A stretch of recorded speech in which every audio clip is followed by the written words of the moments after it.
I started to really recognize how much the environments that he had been in previously were really playing to his relative weaknesses and highlighting areas of lagging skills as opposed to really going all in on these strengths and leveraging those incredible strengths that my kid has. And I just started to really understand how certain environments were understandably so dysregulated for Asher, dysregulating for Asher. And, I had to really change my own lens because there is such a priority on compliance and good behavior and these things. And so I had to really unlearn all of that thinking about what does it mean for a child to be well behaved. And I had to instead focus on what does it mean for a child to feel safe and regulated and calm and available to learn because they're not in fight or flight mode.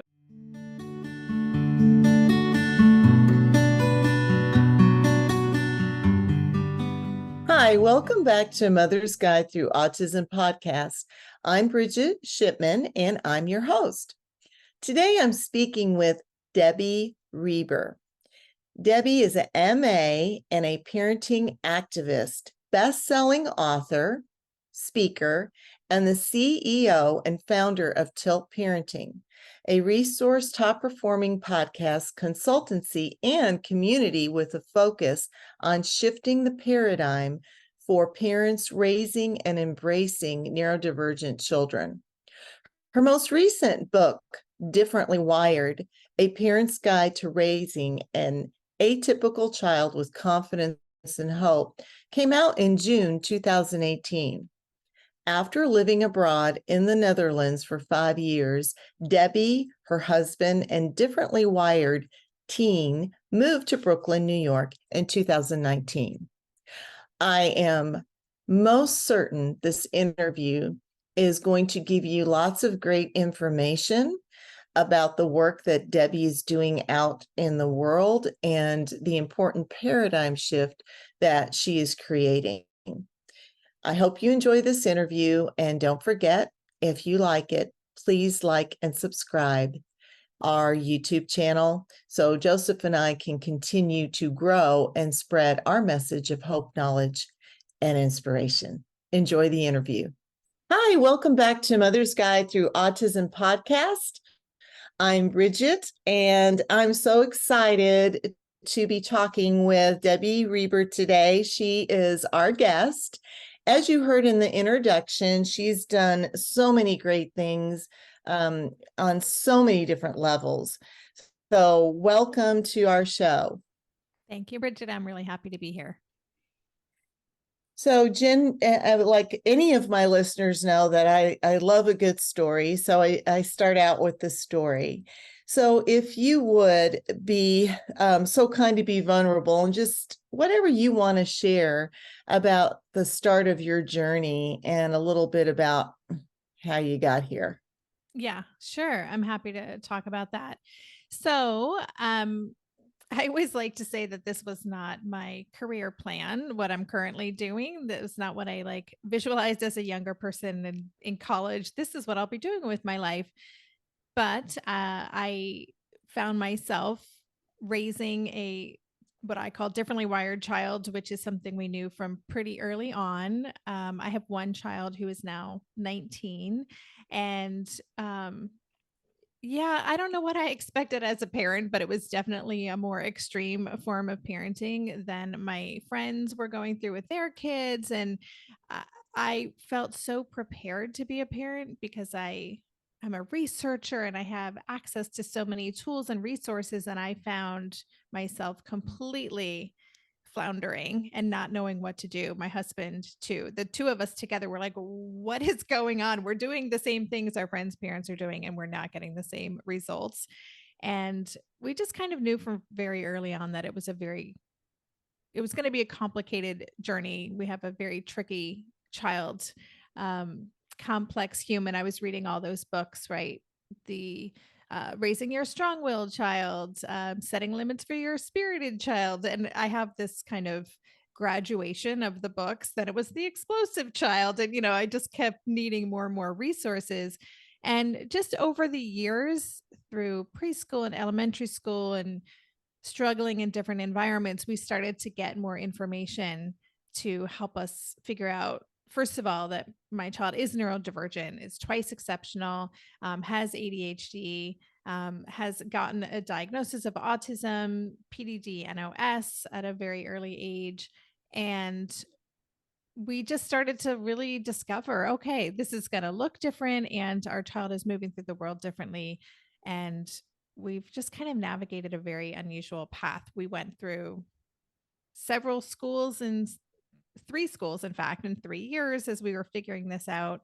I ended up homeschooling my child while living abroad for 6 years, and then moved back to the US and and my child just finished high school. So it's been quite a journey. And yeah, I've just, it's continual learning and growing, which is cool with me. I'm a lifelong learner. But it's definitely been the journey I was not expecting to have when I became a parent. Yeah, I'm pretty sure every mom listening out there is going, yeah, yeah, because I can totally relate to that. And it certainly was not mine. And I love, Joseph Campbell. He was a philosopher. My son, Joseph, who's on the spectrum, follows him. And a plan's just a plan, right? Mhm. True. we Yes. we do our best, and we adjust to whatever it is. But what were your initial personal struggles as a mom having a child who's differently wired? Yeah, I think from very early on, it was very hard for me because I am a problem solver and a bit of a control freak. I will completely own that.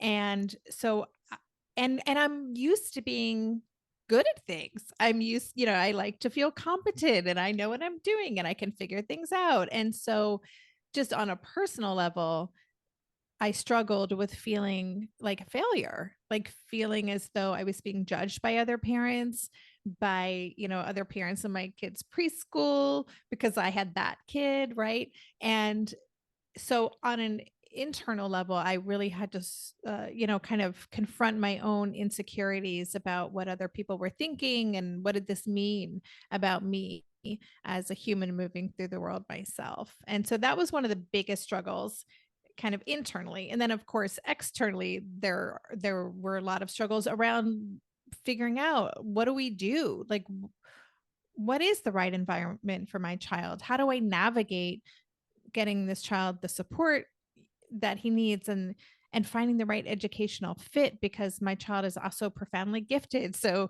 that twice exceptional piece. So it just felt really daunting. And I mentioned earlier that I'm a researcher, and I struggled so much to figure out what to do. And this was a lot, many years ago. I feel like the landscape has changed quite a bit in the past 5, 10 years, but that led to me feeling further isolated and overwhelmed, that there was no roadmap for how to do this. Yeah, I think a lot of parents can relate to that. If, parenting just in general is tougher than what I thought. I thought, oh, I'm a teacher. I've got this, no problem. I get kids. And boy, did it rock my world. And I can so relate to the judgment of others. And I also had, when Joseph would have his meltdowns in the grocery store, you get the eyes and all that. And it's really difficult to figure out how to support your child when it doesn't feel like anybody gets it in those moments. You just get all the negative yuck. And so what were some of your key ahas, I guess, and how to best support your child as a mom? I mean, I think I went through a major, maybe a year-long aha moment when we did make this change and we moved abroad and decided, excuse me, and decided to homeschool from that point. It I was a reluctant homeschooler. I'm just going to say I did not want to do this. I really love my work and my personal time. I like being alone. And so it was a big adjustment for me. But in getting to know Asher on that level and seeing what does learning look like for this human. And I started to really recognize how much the environments that he had been in previously were really playing to his relative weaknesses and highlighting areas of lagging skills as opposed to really going all in on these strengths and leveraging those incredible strengths that my kid has. And I just started to really understand how certain environments were understandably so dysregulated for Asher, dysregulating for Asher. And, I had to really change my own lens because there is such a priority on compliance and good behavior and these things. And so I had to really unlearn all of that thinking about what does it mean for a child to be well behaved. And I had to instead focus on what does it mean for a child to feel safe and regulated and calm and available to learn because they're not in fight or flight mode. And so it was this, so it wasn't one aha moment, but it was really through that first and probably second year of homeschooling that I had to really just recognize how so many environments had probably highlighted and created more challenges for my child, and that actually it was the environment that was the problem, that was creating the most stresses for my child. And that realization really changed a lot for us. Yeah, I think it's so important, because there's lots of listeners who are somewhere on the journey, and each phase of life carries their own interesting learning curve, right? As a mom, but I think just really getting to know your child Mhm. and following that mother's intuition, which I think we all do have. And then I love how you really didn't want to homeschool. So sometimes what what comes our way ends up being one of the best things that can happen to us. Mhm. Yeah. So I love that.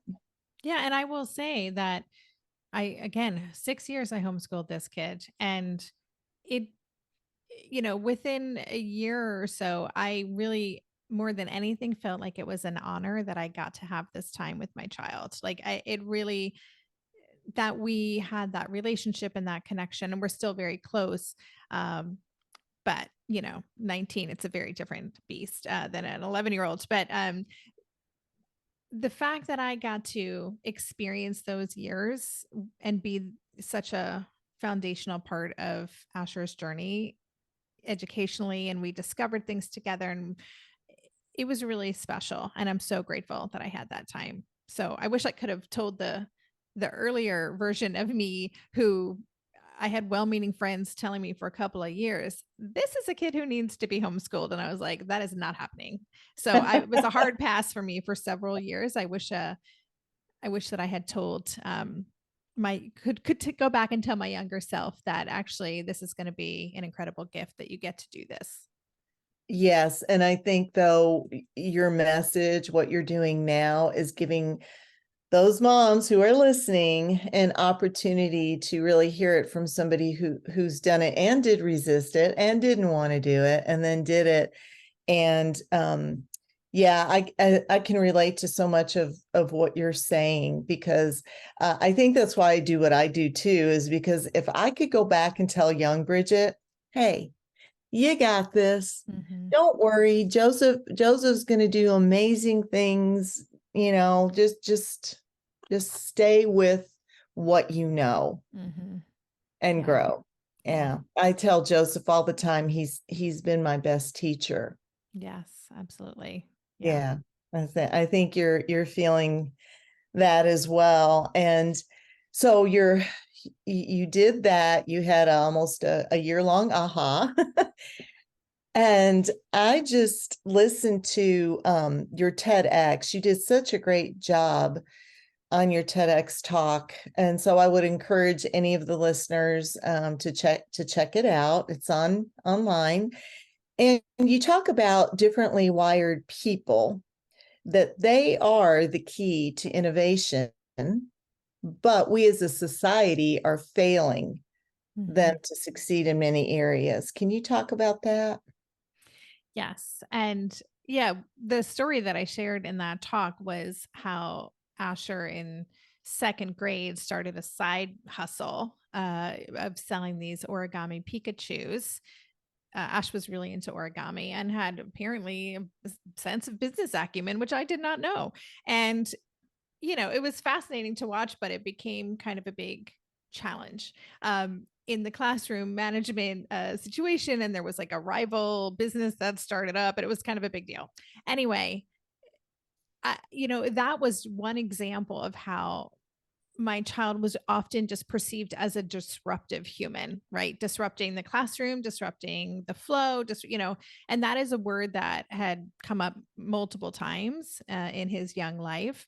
And I started really thinking about the fact that, when someone is 25 and working for a tech company, we value them if they're disrupting systems. Like that is what we put such a high priority on that, and having that way of looking at things differently and shaking things up. And I was like, wait a minute, my differently wired kids, my kid is that future disruptor, but we're trying to kind of will it out of them. We're trying to make them conform, make them fit in, make them show up in a way that society deems as more acceptable as a child. And we're really risking the future innovators if they grow up feeling like it's not okay to be who I am. It's not okay to approach problems in a different way, or to challenge things, or to disrupt the status quo. And so I really just wanted to draw attention to the fact that these kids do have so many inherent strengths and gifts and talents, and the fact that they are navigating the world in a different way, and they are naturally nonconformist, is an incredible thing. And that is actually what we need. It's the problem is us, right, as a society, Yeah. and our expectations that we have for kids, and what being a again, I always use air quotes when I say the word behavior, because I think it's really a loaded word. But we have this idea about what a good kid looks like, and that is not actually what we want to do when we're raising humans who can contribute to our world. I couldn't agree with you anymore. I think you're absolutely so this is really important, right? Because first of all, my son is definitely does not conform. Joseph is his own guy, and he has a lot of great, insightful, profound things to contribute that does not fit in to the box. And so your vision for our society, what can we do? So anybody that's listening, what can we do as individuals to really help shift this paradigm from making our kids fit into a box to really highlighting their strengths and supporting them?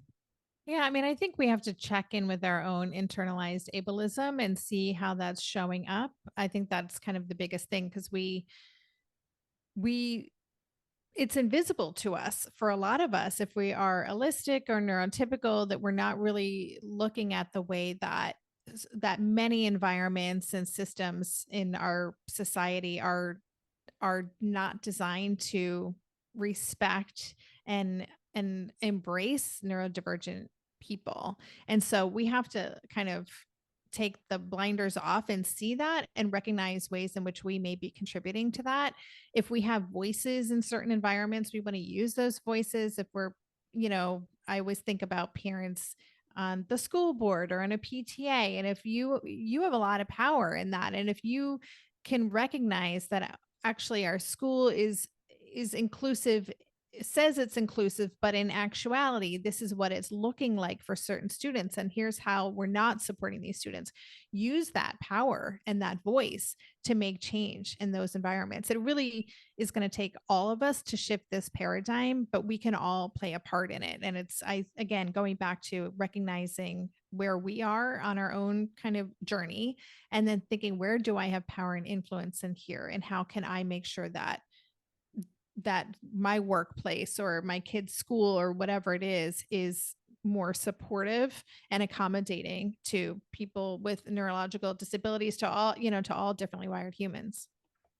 Yeah, because there's so many great reasons, and my brain is a teacher brain. So my son taught me how to be a much, much better teacher. So I always set up my classroom and anything I did with the kids. I just assumed that there were kids that had learning disabilities in there Mm-hmm. because some of them are so great at masking it and we don't catch it or whatever. So it really benefits not just our kids, but it really benefits everybody, because my hunch is that as we all as a society become more educated, we're going to go, oh, I don't know about you, but I have adults that come up to me and I'm like, just a hunch. Have you ever been tested, Mm-hmm. for blah, blah, blah? Mm-hmm. No, sure enough. So I love that. And so as individuals, yes, use your power. Yes, use what you do have, and also use your kindness for folks that you run into that are different. Yeah. Love that message. So you have, through all this really powerful work, you have an amazing platform called Tilt Parenting. Can you tell us about that? Sure.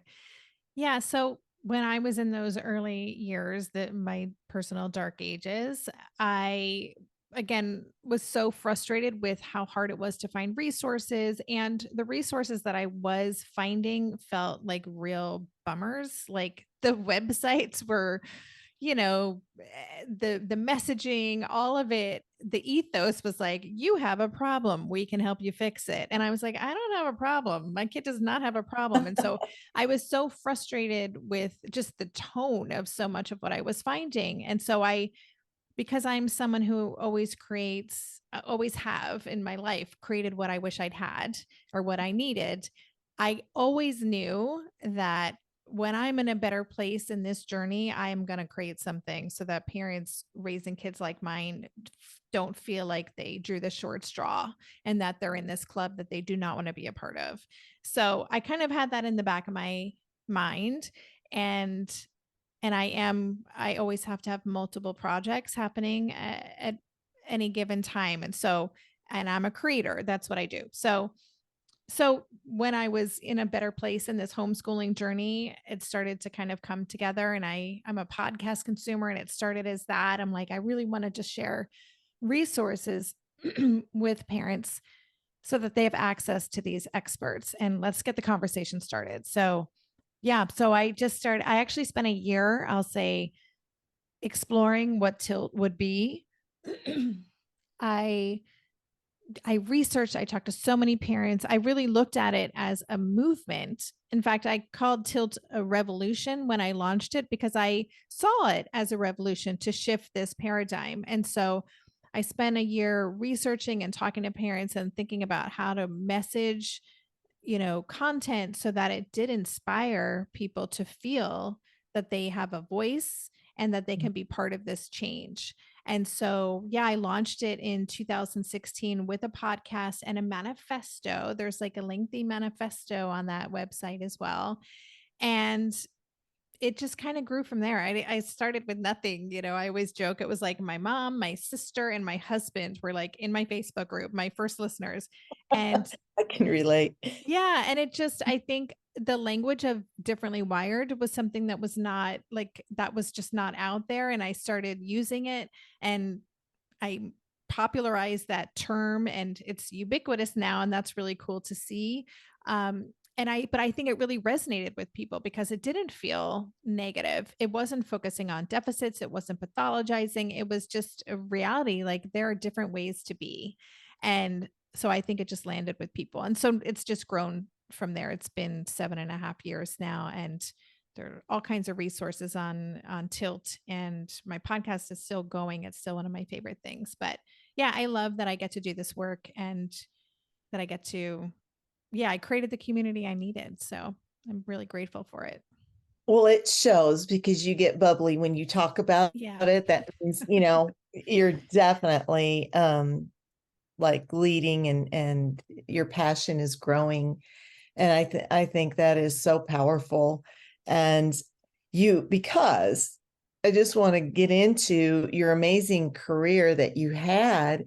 Let's see, you were author of 18 books, speaker, podcast host, coach, working for Nickelodeon, Cartoon Network. I gotta take a breath. And now you're doing all the starting with the tilt parenting. Okay, so moms out there are probably going, how in the world do you manage that? And what advice do you have for moms who are also creative and want to do all those things? Well, I mean, I will say that it helps that my work was really symbiotic with my parenting journey for so many years. So everything that I was doing in my work was helping me show up better as a parent. So, and I've talked to so many parents who, and now including you, who, kind of do this work, and it's helps Yeah. us be better parents. But it's all kind of one big, beautiful, blended mess. Well, in my case, it's mess. Um, so I would just say that, I've always prioritized self-care. Like I I have I've always been very protective of my time. I said earlier that I love to be alone. Like I really had to work hard to take care of myself, to do my own deep inner work so that I could keep showing up and keep feeling like I had my needs met, which include being a creative person, which include my work. Like how do I fit all of this in? Um, I had to learn how to manage the guilt messages that I think so many parents, especially moms, receive about that you're being selfish if you're taking time away and you're not putting it all into your kids. But I just believe so deeply that we cannot show up for our kids if we are not whole, you know beings ourselves. And that's how we model for our kids how to be. It's how we model how to be a healthy human who prioritizes well-being. And so that's always been a part of it for me. And then I've had to get really creative. Like, I had to learn when I was homeschooling that, I mean, I've been self-employed, which is a benefit and a gift in this situation. But I would go on work dates. Ash and I would go to a coffee shop, and Ash would be working on this, and I'd be working on my own stuff. So I tried to find ways to marry it all together. And then I also, especially during those years when I was homeschooling, I would sometimes just go away for a couple of days and do little retreats so I could regroup. I could have these bursts of creative energy. And, my husband is very supportive of the work that I do. And I had to let go of control about whatever happened at home when I wasn't there, but that's another conversation. Um, yeah. So I think prioritizing myself and giving myself permission to do so has been really the biggest thing. There's no way I could be where I am now in terms of the relationship I have with my child and the way our family works if I was not regularly and relentlessly taking care of myself. I love, love, love that message because I have noticed how, like earlier when you said you were resisting the homeschooling, I think so many moms out there, at least the ones that come to me, are so reluctant to do the self-care and putting time aside for themselves because they're so guilt-ridden and exhausted, and they just talk about a paradigm shift, Mhm. right, for moms out there. So what a great message, and that, yeah, it does actually benefit your child and your family when you are able to just, all right, I've got to do this, man, I've got to do it, and you did it. Yeah. Yeah, you So, can't draw from an empty tank. Like it's just not possible. I mean, if anything, that's what COVID taught us is that we have yeah, to be always restoring ourselves because yeah. otherwise we're just going to burn out. And I did. And so I just want to again say that it's so great to see you doing so well and you're rocking it because you do take care of yourself. So that is a great piece of advice. But do you have anything else that you want to let our listeners know? Just something that I know we all try to practice what we preach, but really and truly, oh, what advice do you have? Because that was some good stuff right there. Yeah. Oh, thank you. I mean, I think part of parenting a differently wired human is it's just one endless series of moments of letting go. I talked about control before, letting go of control, letting go of our expectations, of our vision we had for who this person would be, and it doesn't end. It's not like we reach this point where like, okay, I'm good, I've accepted, it's all good. Um, our kids are always growing and evolving and changing, and so are we. And so I think it's just really important to be compassionate with yourself if you're struggling, to not have ridiculous expectations about the way that you have to show up in this perfect way. I do not show up in a perfect way all the time. I've learned the art of the repair. I'm really good at apologizing. Um, I'm really good at circling back and like touching base and just kind of being vulnerable with my kid. And that I know has actually strengthened our relationship. So just kind of give yourself a bit of a break if you're being really tough on yourself. And I guess the one other thing that I always like to mention is that if you notice there's a part of you that feels as though there's a problem in need of fixing, you're looking at behavior or other things that you got to fix. Like if you're hearing that word internally, that's an invitation to question, is that true? What am I making this mean? Is this actually about me? Or is this what my child needs? And it is a big reframe that I think we constantly have to do, is to really respect who our child is and their neurodivergence and the way it shows up, and think about how can I support this human in living a life that is meaningful to them, on their terms, as opposed to trying to get my kid to fit into some vision I had for what their life would look like. I absolutely love that. I think that is a very important message because at the beginning of my journey, everybody struggles, we all try to figure it out. But if we can just concentrate on that, Mhm. if the listeners don't get anything else out of this, but the advice you just gave to them, I think this was well worth both of our time because it's so important. Yeah. Thank you.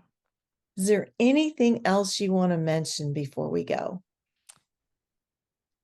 Uh, sure. I mean, I always have more things I can share, but I will just say also that you are, if you're watching this, you've got this. Like we are the parent our child needs, and we can be really hard on ourselves or doubt that we have what it takes. But I'm just going to say, even by virtue of the fact that you are engaging, you are learning, you are growing, you're showing up, you are exactly the parent that your child needs.